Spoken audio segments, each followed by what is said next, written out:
हरे कृष्णा। आप सभी का हार्दिक स्वागत है आज के श्री ईशोपनिषद के सत्र में। आज हम बहुत खास मंत्र लेने वाले हैं, मंत्र 17, जिसमें वर्णन किया गया है कि हमको भगवान को किस प्रकार प्रेयर करनी चाहिए। जब व्यक्ति शरीर छोड़ता है तो उसकी क्या स्थिति होती है, तो उसके मन में क्या भाव आना चाहिए और किस प्रकार उसको प्रार्थनाएं करनी चाहिए। तो ये आज हम देखेंगे मंत्र 17। तो आइए अपने सत्र का शुरुआत करते हैं मंगलाचरण से। ओम अज्ञानतिमिरन्धस्य ज्ञानञ्जनाशलाकया चक्षुरुन्मिलितं येन तस्मै श्रीगुरवे नमः। श्रीचैतन्यमनोभीष्टं स्थापितं येन भूतले स्वयं रूप कदा मह्यं ददाति स्वपदान्तिकं। नमो विष्णुपादाय कृष्णप्रेष्ठाय भूतले श्रीमते भक्तिवेदांत स्वामिनिते नामिने। नमस्ते सारस्वते देवे गौरवाणी प्रचारिणे निर्विशेष शून्यवादी पाश्चात्य देशतारिणे। जय श्री कृष्ण चैतन्य प्रभु नित्यानंदा श्री अद्वैत गदाधर शिवासादि गौर भक्त वृंदा। हरे कृष्णा कृष्णा कृष्णा हरे हरे, हरे राम राम राम हरे हरे। ओम पूर्णमदः पूर्णमिदं पूर्णात् पूर्णमुदच्यते पूर्णस्य पूर्णमादाय पूर्णम् एवावशिष्यते। ईशावास्यमिदं सर्वं यत्किञ्च जगत्यां जगत् तेन त्यक्तेन भुञ्जीथा मा ग्रधा कस्य स्विद्धनम्। हिरण्यमयेन पात्रेण सत्यस्य अपहितं मुखं तत्त्वं पूषण अपावृणु सत्यधर्माय दृष्टये। हरे कृष्णा। एक बार फिर आप सभी का हार्दिक स्वागत है श्री ईशोपनिषद के सत्र में। पिछली बार हमने देखा था मंत्र 15 और 16 में कि भगवान को किस प्रकार प्रेयर करनी चाहिए। तो वहाँ पर बहुत ही सुंदर भाव प्रकट हुआ था कि भक्त भगवान से प्रार्थना करता है कि हे भगवान, आप अपने मुख मंडल के चारों ओर जो तेज है, उस तेज के कारण मैं आपका दर्शन नहीं कर पा रहा हूँ। कृपया करके उस तेज के आवरण को हटा लीजिए जिससे मैं आपका दर्शन कर सकूँ। और साथ ही में वो प्रेयर करता है कि आप सभी चीज़ों के नियामक हैं, सभी शुद्ध भक्तों के आप लक्ष्य हैं, सभी मानव प्रजातियों के शुभ चिंतक हैं। तो कृपया करके आप उस तेज को हटा लीजिए जिससे मैं आपका दर्शन कर सकूं। तो इस प्रकार भगवान से एक भक्त कृपा की याचना कर रहा है उनका दर्शन पाने के लिए। और आज के मंत्र 17 और 18 में हम सीखेंगे कि भगवान से प्रार्थना और ज़्यादा क्या की जाती है। तो आइए पहले मंत्र रिसाइट करते हैं।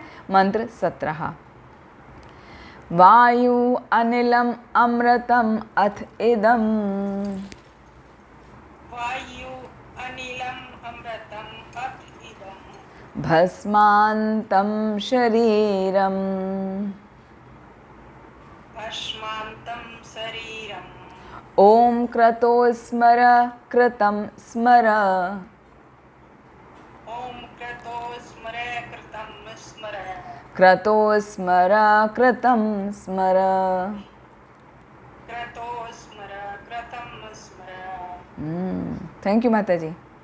कोई और ट्रांसलेशन पढ़िए। इस क्षणभंगुर शरीर को भस्म हो जाने दे और प्राण वायु को वायु के पूर्ण क्रोध में विलय हो जाने दे। अब हे भगवान मेरे समस्त यज्ञों का स्मरण करें, और चूंकि आप परम भोक्ता देव, मैंने आपके लिए जो कुछ किया उसे स्मरण करें। थैंक यू अद्वैत माता जी, वेरी नाइस। तो ये मंत्र देखिए कितना इम्पॉर्टेंट है यहाँ पर एक भक्त प्रार्थना कर रहा है भगवान से, वायु अनिलम अमृतम अथो इदम। अथ इदम का जब संधि करेंगे तो अथेदम। वायु अनिलम कि ये जो मेरा प्राण वायु है, जो शरीर की वायु है, उसको प्राण वायु कहा जाता है। और अनिलम, अनिल कहा जाता है वायु को, और अनिलम मतलब ये संपूर्ण वायु जो स्पेस में वायु है उसमें मिल जाने दें। अमृतम अथम इदम, ये जो संपूर्ण वायु है उसमें मेरे इस प्राण वायु को मिल जाने दें। कैसे? भस्मांतम शरीरम, क्योंकि ये जो मेरा शरीर है वो तो भस्म हो ही जाएगा, है ना। जब हमारी मृत्यु होती है तो शरीर को अग्नि दी जाती है, तो अग्नि देने के बाद वो भस्म हो जाता है, तो ये हर व्यक्ति जानता है। तो जब व्यक्ति की मृत्यु होती है, जो ज्ञानी व्यक्ति होता है उसको पता है कि उसका शरीर अब भस्म होने वाला है, तब उस समय उसके हृदय से प्रार्थना आती है कि हे भगवान, मेरे इस प्राण वायु को इस संपूर्ण वायु में मिल जाने दीजिए, क्योंकि मेरा अब ये शरीर भस्म होने वाला है, उसको भस्म हो जाने दीजिए।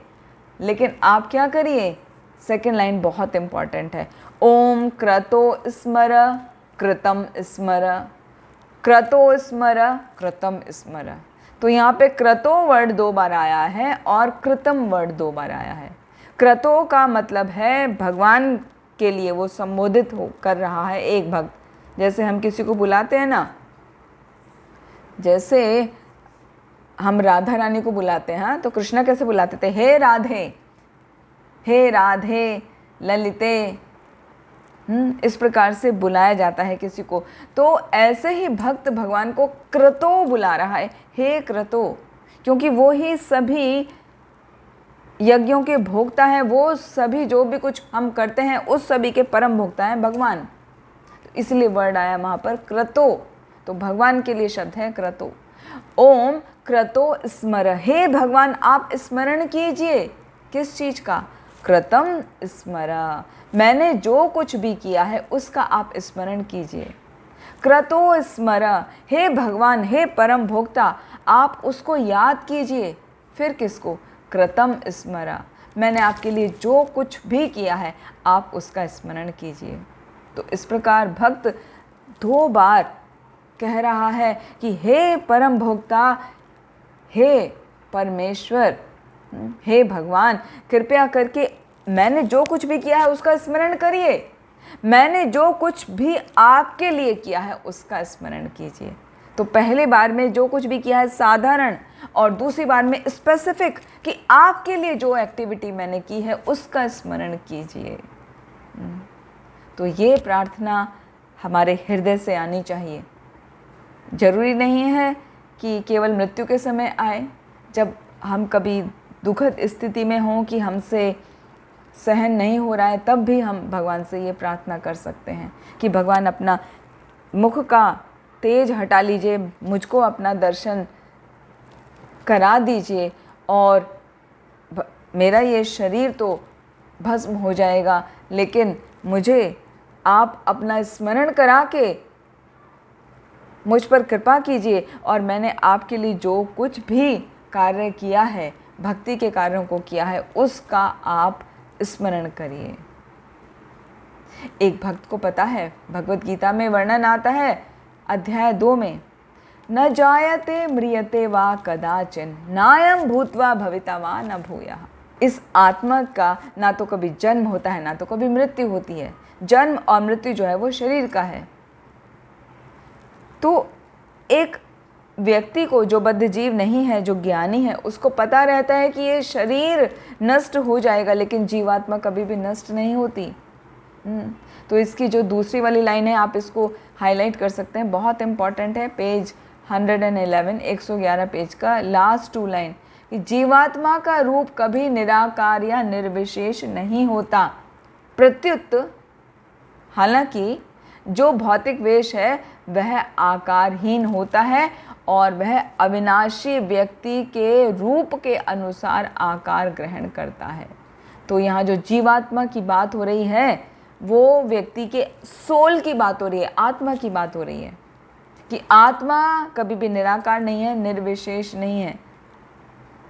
वास्तव में हम क्या समझते हैं, हमारा शरीर का आकार है ना कुछ, हमारे 2 हाथ हैं, पैर हैं, स्लिम हैं या फैटी हैं, ओल्ड हैं या यंग हैं, वो सब हम अपना आकार समझते हैं। लेकिन यहाँ पर श्रील प्रभुपाद वर्णन कर रहे हैं कि जो भौतिक वेश है वो आकारहीन है, वो अविनाशी व्यक्ति के रूप के अनुसार आकार ग्रहण करता है। अविनाशी व्यक्तित्व मतलब हमारी आत्मा के अनुसार हम ये शरीर ग्रहण करते हैं, है ना। जैसे हमने 8वें अध्याय में भी भगवत गीता के अध्ययन किया था कि जिस जिस प्रकार का हमारा भाव होता है मृत्यु के समय, वैसी वैसी हमारी भावना होती है और वैसी वैसी हमारा शरीर हमको प्राप्त हो जाता है। उसी के लिए कहा गया है कि ये जो हमारा शरीर है वास्तव में इसका कोई आकार नहीं है। आत्मा के साथ हमारा मन, बुद्धि, अहंकार तीनों जाती है ना, तो मन में जो हमारी संचित भावनाएं होती हैं उसके अनुसार हम वो शरीर को ग्रहण करते हैं। आगे बहुत सुंदर वर्णन किया है कि जिस प्रकार यदि किसी की इच्छा है कि मैं सब तरीके के खाद्य पदार्थों को खाऊं, मैं कुछ भी ना छोड़ूं, मैं सब कुछ टेस्ट करूं, चाहे वो अच्छा है या बुरा है, तो उसको वैसी शरीर मिल जाएगा। व्यर्थ के जो पदार्थ हैं उनको भी खाने का अवसर मिलेगा। वो होती है शूकर योनि, पिग हॉग वाली योनि। वहाँ आपको पूरी छूट है। जो विष्ठा खाता है, यदि कोई ये इच्छा करे कि मैं मांस खाऊं, किसी का रक्त पीऊं, तो उसको वैसा ही शरीर मिल जाएगा, उसको बाघ का शरीर मिल जाएगा। यदि किसी की इच्छा है कि मैं सात्विक भोजन करूं, तो उसको मनुष्य का शरीर मिल जाएगा। तो इस प्रकार जैसे हम इच्छा करते हैं उसके अनुसार ही हमारे शरीर का निर्माण होता है। इसीलिए यहाँ पर ये बात कही गई है कि शरीर का वास्तव में आकार नहीं है, शरीर का आकार हमारे आत्मा के अनुसार होता है, क्योंकि आत्मा के साथ हमारे कर्म के अनुसार हमारी आत्मा वो शरीर का रूप धारण करती है, उस योनि में वो आत्मा प्रवेश कर जाती है। तो इसीलिए भौतिक शरीर तो विनष्ट होता है, मगर आत्मा का अस्तित्व हमेशा बना रहता है, वो कभी भी विनष्ट नहीं होता। और जैसी जिसकी इच्छा होती है उसके अनुसार अपनी इंद्रिय तृप्ति को पूरा करने के लिए ये भौतिक जगत जो भगवान के द्वारा संचालित होता है, वो शक्ति के द्वारा हमको जैसी हमारी इच्छा होती है हमें वैसा ही शरीर प्रदान कर देता है। जैसे यदि कोई मनुष्य शरीर में होते हुए सोचे कि हम तो मांस खा सकते हैं, जैसे आजकल इन जनरल हम हेड काउंट करें तो non vegetarian people are more than vegetarian people. हालांकि बहुत तेज़ी से परिवर्तन आ रहा है, लोग बाग बदल रहे हैं, अपने आप को वेजिटेरियन की तरफ परिवर्तित कर रहे हैं, जिनको ज्ञान होता जा रहा है। लेकिन फिर भी हम हेड काउंट करेंगे तो नॉन वेजिटेरियंस आर मोर, वो ज़्यादा हैं। तो शास्त्रों में ऐसा वर्णन किया गया है कि मनुष्य का जो दांत है वो नॉन वेज खाने के लिए बने ही नहीं हैं। हमारे जो प्री मोलर्स और मोलर्स हैं वो इसीलिए है कि हम अच्छे से चबा चबा के खा सकें। बाघ, शेर, इनको मोलर प्री मोलर नहीं होते हैं, कैनाइन के बाद प्री मोलर हो सकते हैं। बस हमारी तरह उनको दाढ़ जिसे बोलते हैं ना, दाढ़ें नहीं होती हैं जिससे वो चबा के खाएं। वो तो चीरा फाड़ा कैनाइन्स उनके शार्प होते हैं। जैसे रोडेंट्स होते हैं, जैसे स्क्वेरल होती है और रैट और रैबिट, ये क्या होते हैं, इनके आगे के जो इंसिजर्स होते हैं वो शार्प होते हैं, तो वो काट के कुतर के खाते हैं। जो बाघ है, शेर है, ऐसे जो डॉग हैं, वुल्फ हैं, उनके कैनाइन्स बहुत शार्प होते हैं जिससे वो फाड़ के खा सकें। तो मनुष्य के दांत उस तरह से है ही नहीं, वो कैनाइन्स थोड़े से शार्प हैं जिससे वो छोटी मोटी चीज़ों को खा सके, ना कि मांस को खाएं।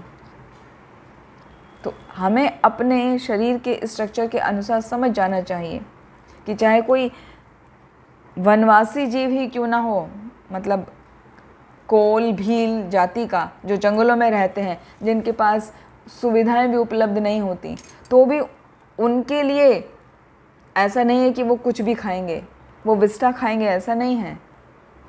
वो मांस खा सकते हैं क्योंकि उनके पास अवेलेबिलिटी नहीं है, उतना वेजिटेबल्स अवेलेबल नहीं है, तो उसके लिए थोड़ा सा कैनाइन वो यूज़ कर सकते हैं। बाकी ह्यूमन बीइंग के लिए वो निषेध है, उनको नहीं खाना चाहिए। लेकिन हम टंग के कारण अपनी इंद्रियों को कंट्रोल नहीं कर पाते, इसलिए ज़्यादातर लोग नॉनवेज खाना प्रेफर करते हैं। तो जो व्यक्ति जैसा भी कार्य करता है, जो कुछ भी खाता पीता है, उसके अनुसार ही उसको अगली योनि में जन्म मिलता है। और ये जो योनियां हैं वो 1-2 नहीं है, 84 लाख हैं। 84 लाख योनियों में हमारा जो स्थानांतरण होता है वो चलता रहता है, और वो भी होता है एक प्रोसेस के द्वारा जिसको बोलते हैं इवोल्यूशन। तो इवोल्यूशन में क्या होता है, सबसे पहले हम प्रिमिटिव लाइफ जीते हैं, फिर थोड़ी एडवांस जीते हैं, फिर हाईली एडवांस फॉर्म में आते हैं, इस प्रकार से आते जाते हैं।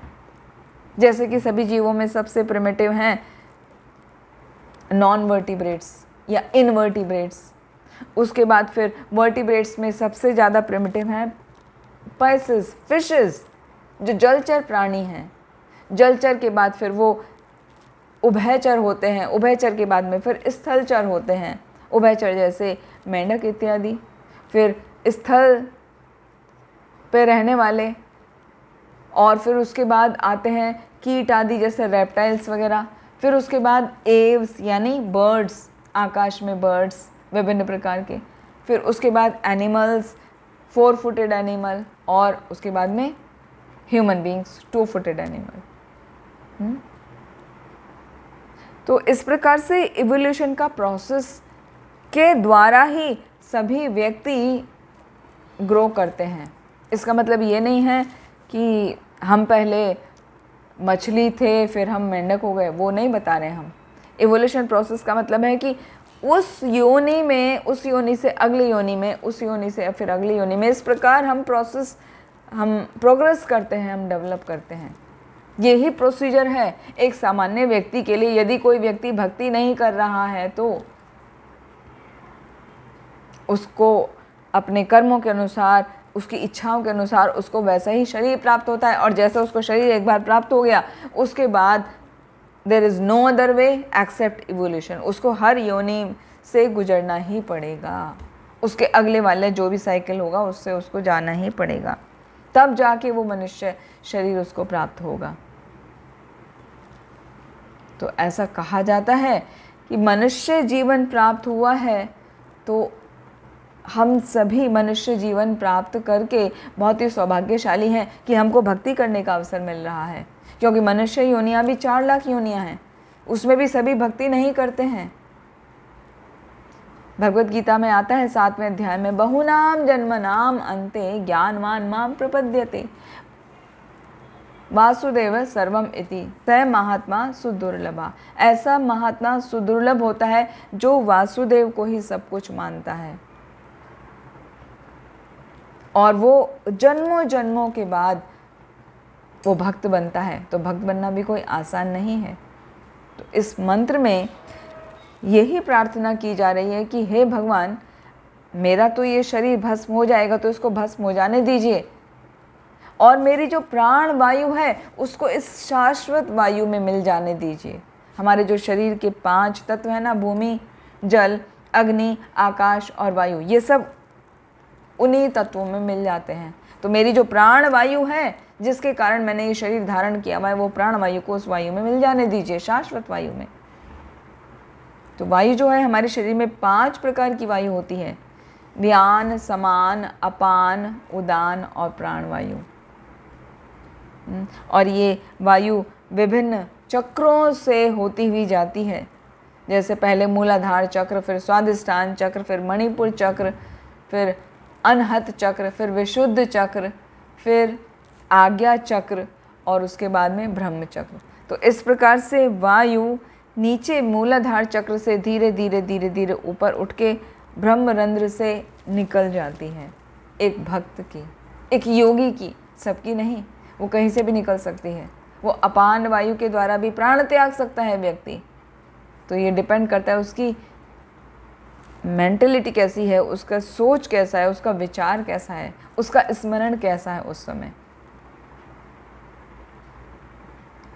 तो यहाँ पर एक प्रश्न आता है कि जब व्यक्ति की मृत्यु होती है उस वक्त उसकी स्थिति इतनी गंभीर होती है कि वो कुछ भी अच्छा नहीं सोच पाता है।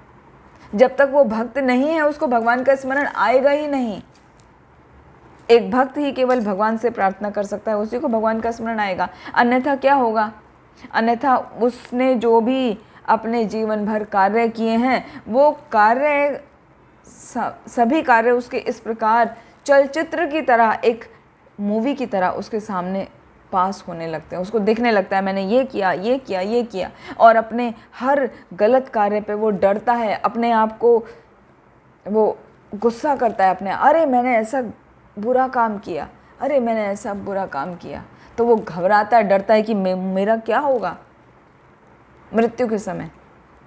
इसीलिए यदि आपने कुछ देखा है, हमने तो देखा हुआ है, तो मृत्यु के समय व्यक्ति बहुत दर्दनाक आवाज़ें निकालता है। उसको देख के ये लगता है कि उसको कितना तकलीफ़ हो रहा है, सहन ही नहीं होती है।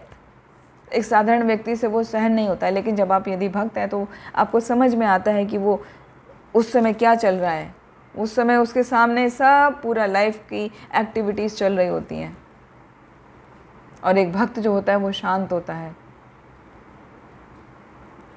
तो एक भक्त भगवान को याद कर सकता है क्योंकि उसने पूरा जीवन भगवान को समर्पित कर दिया होता है। इसी के लिए कहा जा रहा है, यहाँ पे भक्त प्रार्थना कर रहा है कि हे भगवान, मेरा ये शरीर तो भस्म हो जाएगा, कृपया करके मैंने जो भी कुछ आपके लिए किया उसका स्मरण करें। एक इम्पॉर्टेंट बात यहाँ आती है कि भक्त यदि ऐसी स्थिति में है, यदि उसकी अकाल मृत्यु हो गई है, एकदम से एक्सीडेंट हुआ या कुछ हुआ और तुरंत उसने शरीर छोड़ दिया, अभी थोड़ी देर पहले ठीक था और एकदम शरीर छूट गया, तो ऐसे में वो क्या करेगा? तो उस समय में भगवान ऐसे भक्त को याद रखते हैं, उसके कार्यों को स्वयं स्मरण करते हैं और उसकी कभी भी दुर्गति नहीं होने देते, उसकी सद्गति ही होती है। तो कहने का अर्थ ये है कि हमें अपने जीवन भर हमेशा भगवान को समर्पित होकर भगवान की सेवा में लगे रहना चाहिए, जिससे अंतिम समय, हमें नहीं पता किसका अंतिम समय कैसे होगा, वी नेवर नो किसके साथ कब क्या हो। तो हमें निरंतर भगवान से यही प्रार्थना करनी चाहिए कि हे भगवान, मुझे अपने शरण में लीजिए, अपनी कृपा दीजिए जिससे मैं आपका दर्शन कर सकूं और आपकी मैं सेवा में लगा रहूं, जब तक मैं जीवित हूं आपकी सेवा में लगा रहूं, इतनी शक्ति दीजिए, और जब शरीर छूटेगा तो बस आपका स्मरण कर सकूं, क्योंकि ये शरीर तो मेरा जलकर राख हो जाएगा। और कृपया करके आप मेरे वो भक्ति की सेवाओं का स्मरण करिए, और अगले श्लोक में आएगा कि वो स्मरण करते हुए जो मेरे अवरोध हैं उन सबको दूर कर दीजिए और मुझे भक्ति में आगे प्रगति कराइए, जिससे मैं और आगे अगले जन्म में और भक्ति कर सकूं। क्योंकि भगवत धाम जाने के योग्य अभी नहीं है, भगवत धाम जाना इतना आसान नहीं है। तो हमें हमेशा प्रार्थना करनी चाहिए कि हम और भक्ति में आगे बढ़ते रहें, जिससे अगले जन्म में और भक्ति कर सकें, तो भगवान का धाम जा सकें।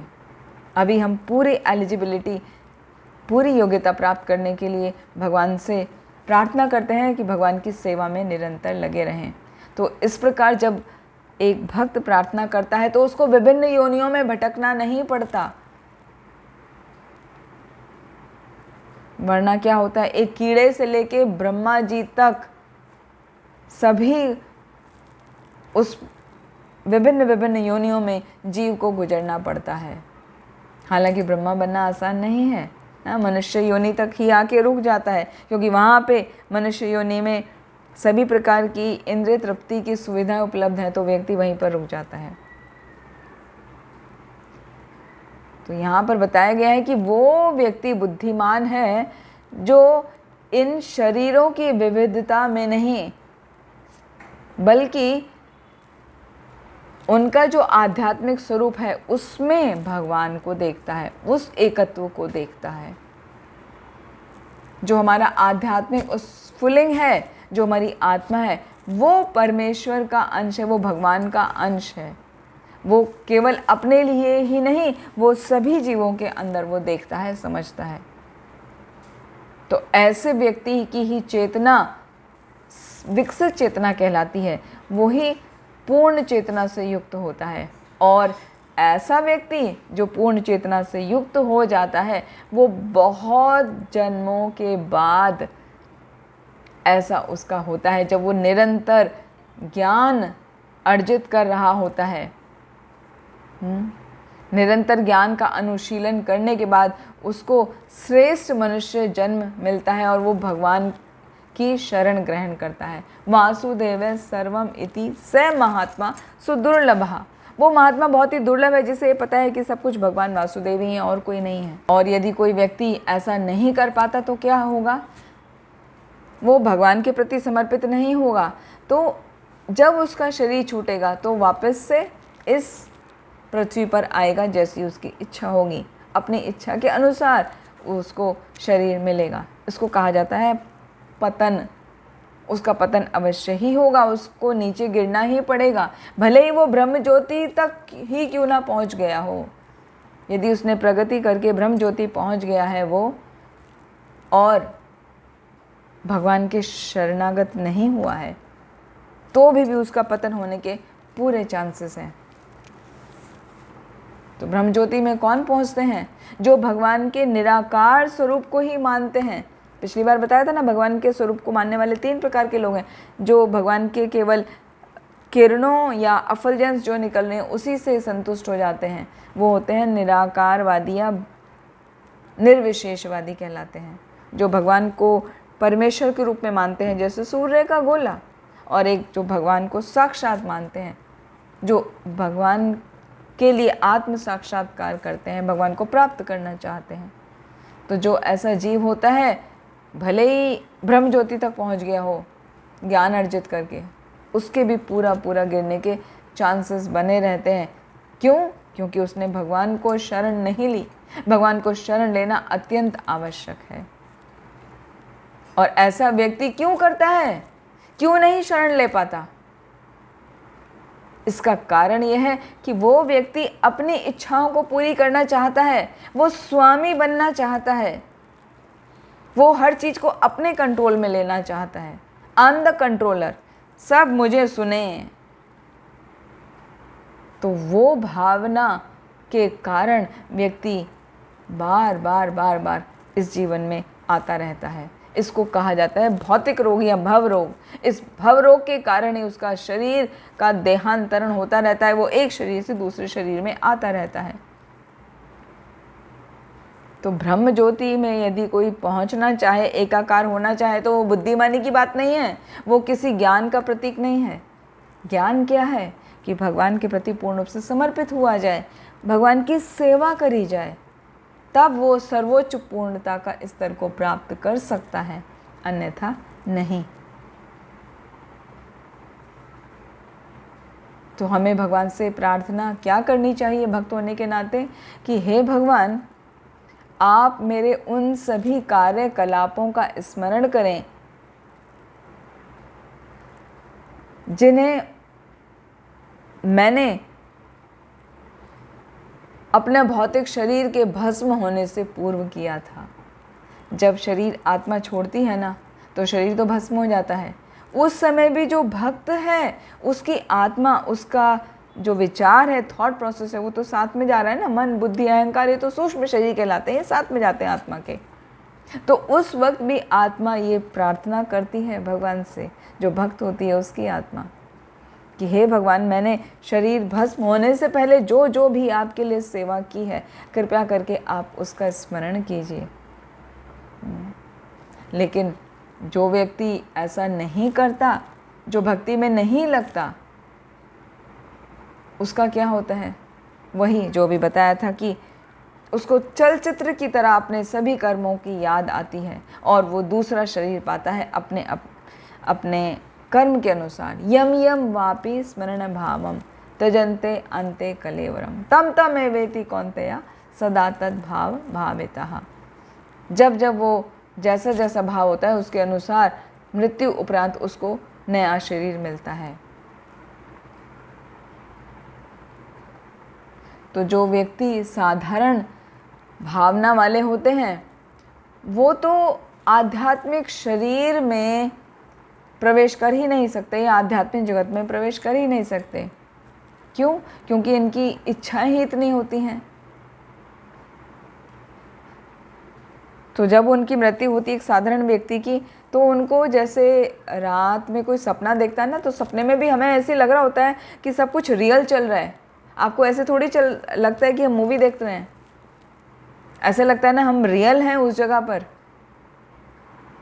सबने महसूस किया होगा ना, ये तो सपना देखते हैं तो ऐसे ही लगता है कि हम वहाँ पर हैं, हम उपस्थित हैं, हमारे साथ ये हो रहा है, हम ये वार्तालाप कर रहे हैं, हम ये एक्टिविटी कर रहे हैं, जबकि वास्तव में वो स्वप्न होता है। तो ऐसे ही एक साधारण व्यक्ति जो अविकसित बुद्धि है, जो अभी आध्यात्म में नहीं लगा, मरणासन्न अवस्था में वो स्वप्न की तरह अपने सारे कार्यकलापों को देखता है और उसका मन उन इच्छाओं की वजह से चार्ज हुआ रहता है, तो वो बार बार उसको वही दिखती रहती हैं। लेकिन एक भक्त जो होता है वो जीवन भर अभ्यास करता है भगवान की सेवा करने का, तो भगवान को भूलता नहीं, तो इसीलिए उसको लास्ट के समय पे भी याद रहता है। और साथ में वो प्रार्थना करता है कि भगवान मैं नहीं कर पा रहा हूँ आपकी सेवा, कृपया मैंने जितनी आपकी सेवा करी है उसको स्मरण कीजिए। ओम कृतो स्मर कृतम स्मरः। हे भगवान, मेरे द्वारा किए गए सभी कार्यों को जो आपके लिए विशेषकर मैंने किए हैं उनको आप स्मरण कीजिए, उनको आप याद कीजिए और उसके अनुसार मुझे भक्ति प्रदान कीजिए, जिससे मैं अगले जीवन में और भक्ति कर सकूं। तो भगवान इस बात की गारंटी देते हैं कि जो व्यक्ति मेरी सेवा में लगा रहता है, भले ही किसी कारण उसका मन इंद्रियों से विचलित ही क्यों ना हो जाए, फिर भी उसका पतन नहीं होता यदि वो निरंतर मेरी भक्ति में लगा रहता है। 9वें अध्याय में आता है, अपि चेद सुदुराचारो भजते माम अनन्य भाग साधुरेव से मंतव्य है सम्यक विवसितो ही सह। कि यदि व्यक्ति गलती से कोई बुरा कार्य भी कर देता है, दुराचार भी कर देता है, दुराचार मतलब जघन्य कर्म जो उसे नहीं करना चाहिए, उसने ऐसा भी कार्य कर दिया है, लेकिन यदि वो सदाचार में लगा है, वो भक्ति के कार्यों में लगा है, तो भी भगवान उसको क्षमा कर देते हैं। उसको साधु मानना चाहिए, ऐसा भगवान बता रहे हैं। और वो व्यक्ति भक्ति के कार्यों में लगा रहने के कारण वो शांति को प्राप्त करता है और उसकी भक्ति कभी नष्ट नहीं होती, क्योंकि वो निरंतर मेरी भक्ति में लगा है, भले ही उसने कुछ गलती करी हो। भगवान कहते हैं अर्जुन को कि मेरे भक्त का कभी नाश नहीं होता है, ना में भक्त्या प्रणश्यति।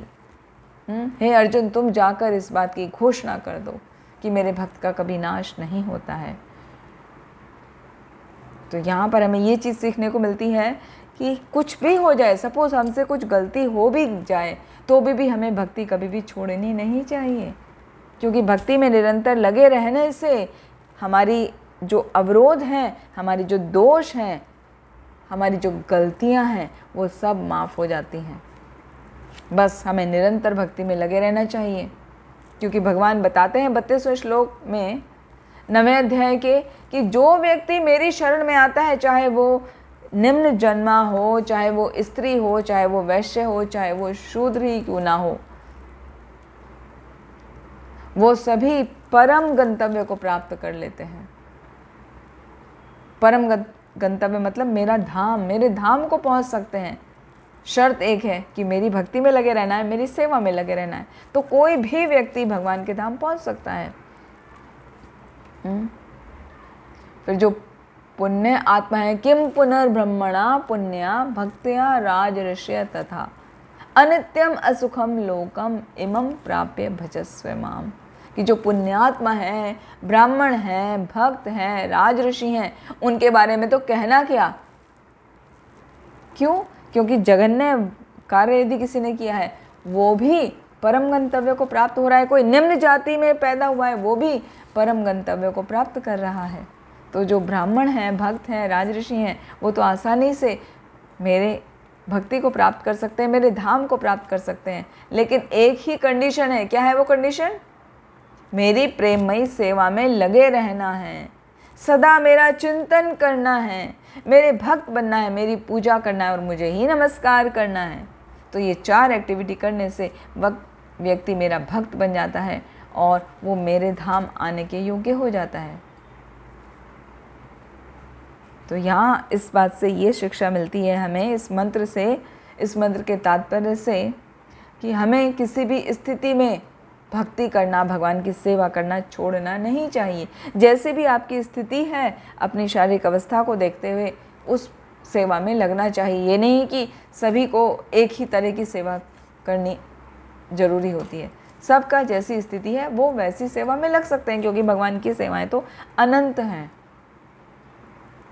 ये जो हम पढ़ाई कर रहे हैं, भक्ति शास्त्री का कोर्स कर रहे हैं, ये भी सेवा है।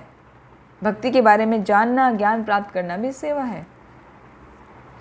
श्रील भक्ति विनोद ठाकुर आगे कहते हैं कि यदि कोई व्यक्ति कृष्ण भक्त है और वो भक्ति में निरंतर लगा हुआ है, तो उसको सही मार्ग पे स्थित समझना चाहिए। भले ही उससे कोई गलती हो गई हो, दुष्चरित्र ही व्यक्ति क्यों ना देखने में लग रहा हो कि इसका कोई कैरेक्टर ही नहीं है, लेकिन यदि वो कृष्ण भक्त है तो उसको समझना चाहिए कि वो सही मार्ग पे है और धीरे धीरे वो शुद्ध हो जाएगा। तो वास्तव में देखा जाए तो जो बद्ध जीव है, जो कंडीशन सोल है, उसको 2 प्रकार के कार्य करने होते हैं। ये सभी के लिए है, हम सभी के लिए है। भले ही हम ज्ञान प्राप्त कर रहे हैं, हम सभी के लिए 2 प्रकार के कार्य हमें करने होते हैं। एक तो हमारे अपने शरीर की मेंटेनेंस के लिए, हमारे शरीर के पालन के लिए, और दूसरा हमारे सेल्फ रियलाइजेशन के लिए, हमारे आत्म साक्षात्कार के लिए।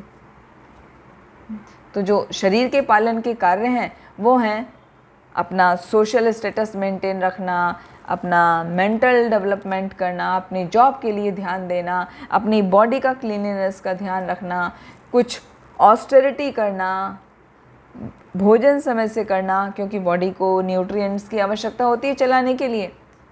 तो इस प्रकार से स्ट्रगल फॉर एग्जिस्टेंस, ये सब जितने भी कार्य हैं ये सब है शरीर के लिए, तो ये करना ही पड़ता है।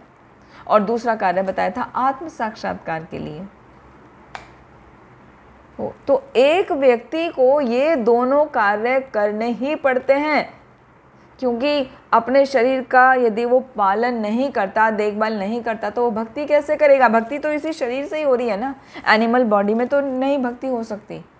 तो इसीलिए हम सभी को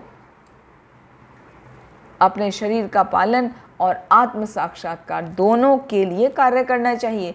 केवल शरीर का पालन ही काफ़ी नहीं है और केवल आत्म साक्षात्कार ही काफ़ी नहीं है, दोनों ही करने होते हैं। लेकिन जब व्यक्ति आत्म साक्षात्कार के प्रोसेस में लगता है, अपने शरीर का ध्यान रखते हुए, मेंटेनेंस के सभी कार्यों को करते हुए, तो क्या होता है, उसकी धीरे धीरे धीरे धीरे भक्ति में प्रगति होने लगती है। और जैसे ही वो भक्ति में बढ़ता जाता है, वैसे ही क्या होता है, उसके शारीरिक मेंटेनेंस के जो कार्य हैं वो कम होने लगते हैं। वो जितना ज़रूरत है केवल उतना ही खाता है, जितना उसको ज़रूरत है उतना ही वो कपड़ा खरीदता है, उतना ही पहनता है। ये नहीं कि इननंबरेबल ड्रेसेस ले लिए, इननंबरेबल मेकअप के आइटम्स ले लिए, या हम सुंदर कैसे दिखें वो सब ले लिया। उसकी ज़रूरत नहीं पड़ती। जब एक व्यक्ति भक्त बन जाता है, उसको पता है कि ये शरीर की आवश्यकता जितना ज़रूरी है उतना ही पूरा करना है, बाकी समय लगाना है भगवान की भक्ति में, कार्यों में, भगवान की सेवा में। तो इस प्रकार उसकी सांसारिकता धीरे धीरे कम होने लगती है अपने आप, और वो भक्ति में, सेवा पर एकनिष्ठ हो जाता है।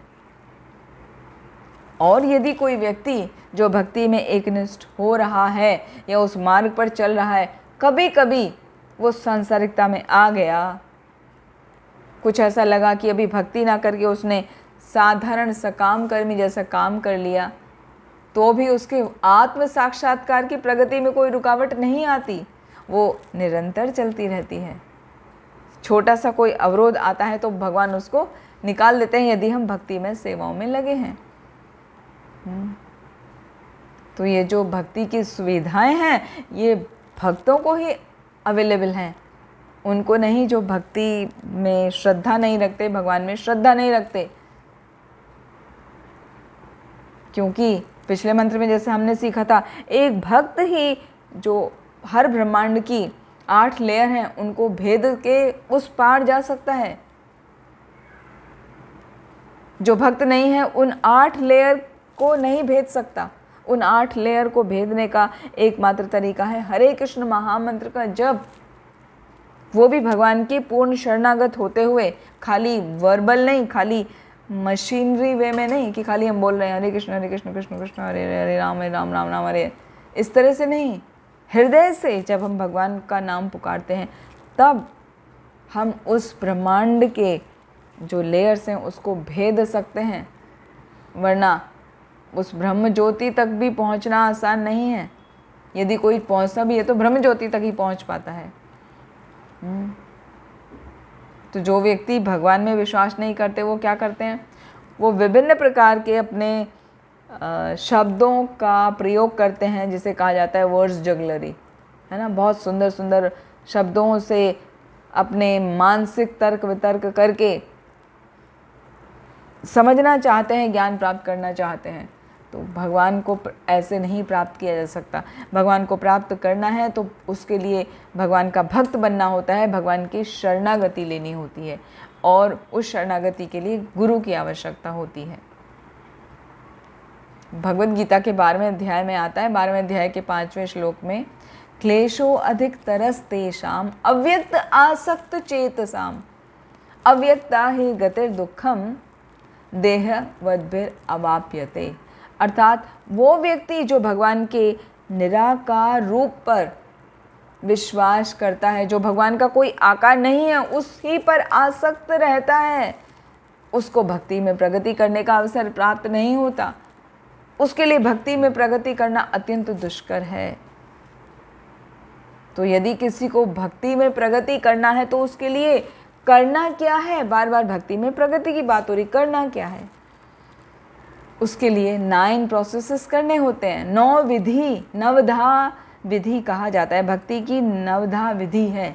वो है श्रवणम कीर्तनम विष्णु स्मरणम पाद सेवनम अर्चनम वंदनम दास्यम सख्यम आत्मनिवेदनम इति पुंसार्पितो विष्णोर् भक्तिश्च नवलक्षणा क्रियेत भगवत्यध्या तन्मये अधितम उत्तमम। ये जो भक्ति की 9 विधियां हैं, इनका पालन करने से ही हम भगवान को आसानी से समझ सकते हैं, भक्ति प्राप्त कर सकते हैं, भगवान को प्राप्त कर सकते हैं, भगवत धाम को प्राप्त कर सकते हैं। तो वो 9 विधियां क्या हैं? भगवान के नाम का, रूप का, लीलाओं का कीर्तन करना। पहला है श्रवणम, भगवान के विषय में सुनना, भगवान के नाम का, रूप का, लीला का, गुण इत्यादि को सुनना पहला। दूसरा, उनका कीर्तन करना, सुना है तो अभी उनका गुणगान करना। तीसरा, भगवान का स्मरण करना, आपने सुन लिया, उसको गा भी लिया, बोल भी लिया, अभी उसको के बारे में सोचना भी है, स्मरण करना है।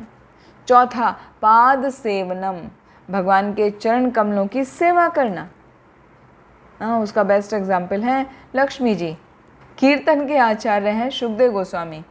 शुकदेव गोस्वामी ने कहा, कीर्तन मतलब बोलना या कहना, तो शुकदेव गोस्वामी उसके आचार्य हैं। और श्रवणम किया परीक्षित महाराज ने। परीक्षित महाराज ने शुकदेव गोस्वामी के मुख से 7 दिन श्रीमद् भागवतम कथा सुनकर प्रयाण कर दिया उन्होंने, और वो सीधे गए भगवत धाम, क्योंकि वो भगवान के ही ऊपर पूरी तरह फोकस थे। तो पहला श्रवणम, दूसरा कीर्तनम, तीसरा स्मरण। पहला है श्रवणम, श्रवणम के आचार्य परीक्षित महाराज, यानी हमें निरंतर भगवान के नाम रूप लीला आदि का श्रवण करना है। दूसरा है कीर्तनम, उसके आचार्य हैं शुकदेव गोस्वामी। उन्होंने निरंतर भगवान का कीर्तन किया, जिससे बहुत भक्तों का उद्धार हो गया। और वहाँ पर शुकदेव गोस्वामी के जब कीर्तन कर रहे थे तो सूत गोस्वामी और शौनक आदि ऋषि वहाँ पर नैमिषारण्य में सुन रहे थे, जिसका वर्णन आगे सूत गोस्वामी ने शौनक आदि ऋषि को किया। तो वो कीर्तन किस प्रकार भगवान के प्रति हमारा संबंध जोड़ता है। तीसरा, स्मरण करना। भगवान का निरंतर स्मरण करते रहना चाहिए। और चौथा है भगवान के चरण कमलों की सेवा करना, पाद सेवनम। पाद सेवनम का एग्जाम्पल है लक्ष्मी जी, किस प्रकार वो निरंतर भगवान के चरणों की सेवा करती रहती हैं। फिर पांचवा है अर्चनम, भगवान की अर्चना करना। अर्चना का अर्थ होता है पूजा करना, और पूजा करने के आचार्य हैं पृथु महाराज। पृथु महाराज षोडश उपचार से भगवान की पूजा किया करते थे। आपको याद होगा, हमने श्रीमद् भागवतम में पृथु महाराज की पूरी स्टोरी बताई थी, किस प्रकार वो कितने उन्होंने 99 यज्ञ किए थे। फिर 100 जो 100वां यज्ञ था, वहाँ पर ब्रह्मा जी ने आके उनको रोक दिया था कि उसको करने की आवश्यकता नहीं है, क्योंकि उसको करते ही तुम इंद्र बन जाओगे। तो पृथु महाराज ने षोडश उपचार से भगवान की अर्चना की, इसलिए वो अर्चना के आचार्य हैं। फिर छठा है भगवान की प्रार्थना करना। प्रार्थना करने के लिए अक्रूर जी का वर्णन आता है। अक्रूर जी सदैव भगवान की प्रार्थना किया करते थे। वहाँ जल में देख रहे हैं और रथ में देख रहे हैं, उन्हें दोनों तरफ भगवान ही नजर आ रहे हैं। स्मरण में हैं प्रहलाद महाराज। प्रहलाद महाराज सबसे प्रसिद्ध हैं स्मरण के लिए, वो निरंतर विष्णु स्मरण में ही लगे रहते थे। फिर 7वां नंबर है दास्यम, भगवान की सेवा करना। और भगवान की सेवा करने का बेस्ट एग्जाम्पल है हनुमान जी। हमेशा भगवान श्री राम की सेवा में वो निरंतर लगे रहते हैं, 24 घंटे लगे रहते हैं। फिर 8वां है सख्यम। सख्यम मतलब सखा के भाव में भगवान की सेवा करना, जैसे अर्जुन, मधुमंगल, सुदामा, ये सब, सुदाम, श्रीमंगल, ये सब भगवान के मित्र होकर भगवान की साथ में विभिन्न लीलाओं को करते थे। और 9वां है भगवान को सर्वस्व अर्पित कर देना, यानी आत्मनिवेदन। आत्मनिवेदन का एग्जाम्पल है बलि महाराज। उन्होंने अपना सब कुछ भगवान को समर्पित कर दिया। तो इस प्रकार ये जो भक्ति के 9 प्रोसेस बताए गए हैं, उनके द्वारा हम उस परम सत्य को जान सकते हैं, उन पर अपना फोकस कर सकते हैं, भगवान के प्रति पूर्ण शरणागत होकर सेवाओं में लगे रह सकते हैं इन 9 विधियों के द्वारा। और इन सब का वर्णन हमें मिलता है श्रीमद् भागवतम में। श्रीमद् भागवतम वास्तव में वैदिक नॉलेज जो है उसका पका हुआ फल है। निगम कल्प तरोर गलितम फलम सुख मुखाद अमृत द्रव संयुतम पिबत भागवतम रसम आलयम मुहुरहो रसिका भुवि भावुकः। कि हे रसिक जनों, ये श्रीमद् भागवतम जो है वो रस के समान मीठा है, उसको पियो, रस को पिया जाता है। तो श्रीमद् भागवतम को हमें पीना होता है, कानों से पिया जाता है, वो मुख से नहीं। तो ये वेदांत सूत्र का सार है, पूरा एसेंस है ये जो श्लोक, ये जो मंत्र हम सीख रहे हैं, जो कि श्रीमद् भागवतम और भगवद गीता और विभिन्न वेदों से लिए हुए हैं। तो ये जो मंत्र हैं वो वेदों का ही हिस्सा है, लेकिन इन सब का वर्णन श्रीमद् भागवतम और भगवद गीता में भी आता है, जैसा हम देख रहे हैं तात्पर्य में जगह जगह पर वर्णन आ रहा है। तो जो भक्ति का मूल सिद्धांत है वो है भगवद विज्ञान का श्रवण करना और कीर्तन करना। ये 2 बातें ही सबसे इम्पॉर्टेंट हैं। जब परीक्षित महाराज को पता था कि मेरा अभी शरीर छूट जाएगा 7 दिन में, उन्हें जब श्राप के बारे में पता चला तो उन्होंने शुकदेव गोस्वामी से यही पूछा कि मृत्यु के समय मुझे अब क्या करना चाहिए। मेरा 7 दिन में शरीर छूट जाएगा, मेरी मृत्यु निश्चित है, श्राप मिला है, अभी मैं क्या करूं। तो सुखदेव गोस्वामी ने उनको बोला था, तस्मात् भारत सर्वात्मा भगवान ईश्वरो हरिः श्रोतव्य कीर्तितव्यश्च स्मर्तव्य च इच्छता अभयम। कि हे भारत, हे अर्जुन, उन भगवान, उन ईश्वर, उन हरि के बारे में श्रवण करो, उनकी कीर्ति का गायन करो, उनका स्मरण करो। ये 3 प्रोसेस बताई थी, तभी तुम सभी इच्छाओं से, सभी भय से मुक्त हो सकोगे, वरना कोई और तरीका नहीं है। तो यदि आप सभी प्रकार की चिंताओं से मुक्त होना चाहते हो तो उन परम पुरुषोत्तम भगवान के बारे में श्रवण करो, उनके बारे में सुनो, उनका गुणगान करो, उनकी कीर्ति का गुणगान करो और उसका स्मरण करो। क्योंकि वो भगवान, वो ईश्वर, वो हरि, वो ही सभी वस्तुओं के निर्देशक हैं, सभी कष्टों को हरने वाले हैं और सभी जीवों के परमात्मा हैं। तो इस प्रकार वेदांत सूत्र में, वैदिक साहित्य में यह घोषित किया गया है कि भगवान ही चेतन जीवों में सबसे श्रेष्ठ हैं।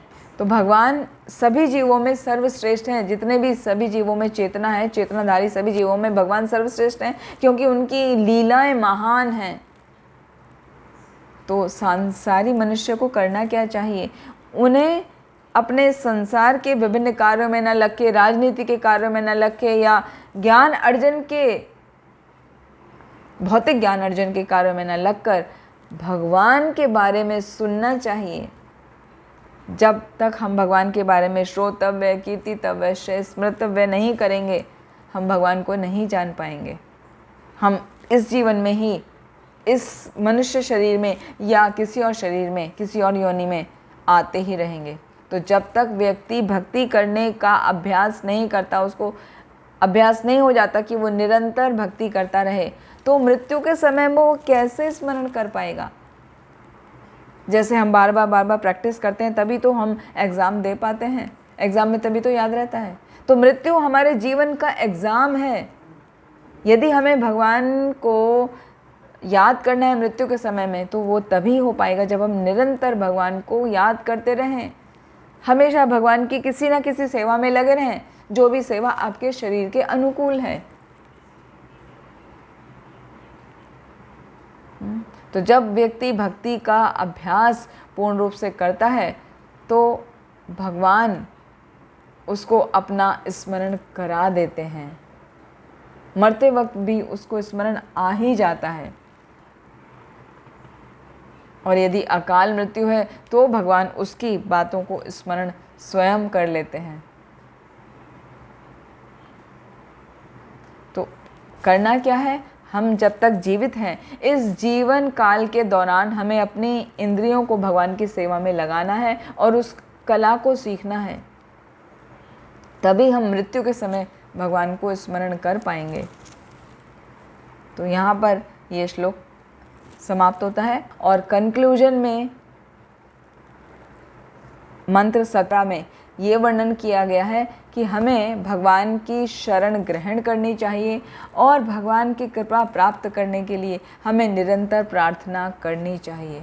तो भगवान की कृपा हमें प्राप्त करनी है तो हमें निरंतर भगवान से यही प्रार्थना करना चाहिए कि हे भगवान, अपने मुख का जो तेज है उसको कृपया करके हटा लीजिए, उस आवरण को, जिससे मैं आपका दर्शन कर सकूं, और कृपया करके मेरे उन सभी कार्यों को याद कीजिए जो मैंने आपके लिए किए हैं।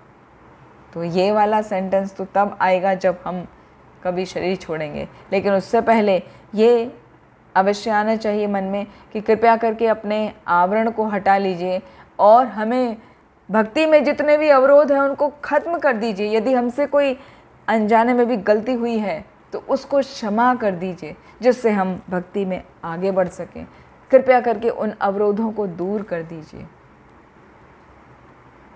तो ये जब हम बार बार नित्य प्रतिदिन प्रार्थना करेंगे कि भगवान मैं आपका कैसे दर्शन करूं, मैं आपकी सेवा में लगा रहूं या लगी रहूं, और मैं जो कुछ पाप कर्म मुझसे अनजाने में हो जाते हैं कृपया करके उनको हटा दीजिए, जिससे मैं भक्ति में प्रगति कर सकूं। तो यकीन मानिए आपको अंतिम समय पे भगवान का स्मरण जरूर होगा। तब वहाँ पर यही याद आएगा कि हे भगवान, कृतो स्मर कृतम स्मर, कृतो स्मर कृतम स्मर, कि मेरा शरीर भस्म होने जा रहा है, उसको हो जाने दीजिए, मुझे उसकी चिंता नहीं है। कृपया करके मेरे भक्तिमय कार्यों को याद करिए, मेरे भक्तिमय कार्यों को याद करिए और मुझे अपनी शरण में ले लीजिए। हरे कृष्ण।